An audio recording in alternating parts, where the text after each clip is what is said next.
महत्वाची बातमी, फलटण प्रकरणातील आरोपी गोपाल बदनेनं मोबाईल लपवला। पोलिसांना शरण येण्यापूर्वी मोबाईल लपवल्याची माहिती आहे। मोबाईल कुठे लपवला याची माहिती अद्याप पोलिसांना दिलेली नाही।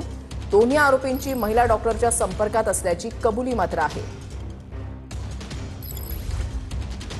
अजिंक्य धायगुडे आमचे प्रतिनिधी अधिक माहिती देतील। अजिंक्य, काय घडतंय?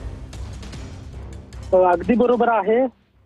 फलटणमधील महिला डॉक्टर आत्महत्या प्रकरणात गोपाल बदने आणि प्रशांत बनकर हे दोन आरोपी आहेत आणि तो गोपाल बदने आरोपी आहे तो पोलीस खात्यात काम करत होता। त्यामुळे या गुन्ह्यातील सर्वात महत्त्वाची गोष्ट जी आहे ती त्याचा मोबाईल आहे हे त्याला देखील माहित आहे। त्यामुळे त्याने मोबाईल पोलिसांना शरण येण्यापूर्वी लपवलेला आहे आणि तो पोलिसांना तपासात सहकार्य देखील करत नसल्याची माहिती समजते। खरं तर ज्या महिला डॉक्टरचा मृत्यू झालाय त्या महिला डॉक्टरचा आणि या दोन आरोपींचा नेमका संबंध काय आहे याचा तपास पोलिसांकडून सुरू आहे। मात्र गोपाल बदनेनं शरण येण्यापूर्वी मोबाईल लपवल्यामुळे नेमके पुरावे हाताला पोलिसांच्या लागत नाहीत। पोलिसांच्या टीम ज्या आहेत त्या गोपाल बदनेच्या मोबाईल शोधण्यासाठी काम करतायत। मात्र गोपाल बदने पोलीस खात्यात काम करत असल्यामुळे त्याला या गुन्ह्यातील सर्वात महत्त्वाचा पुरावा आपला मोबाईल असणार आहे याची जाणीव आहे आणि त्यामुळेच त्याने आपला मोबाईल लपवलेला आहे आणि पोलिसांना तपासात तो नेमका मोबाईल कुठे ठेवलाय किंवा मोबाईल कुठे आहे याची माहिती देखील देत नाही आणि पोलिसांना तपासात तो सहकार्य देखील करत नसल्याची माहिती पोलिसांकडून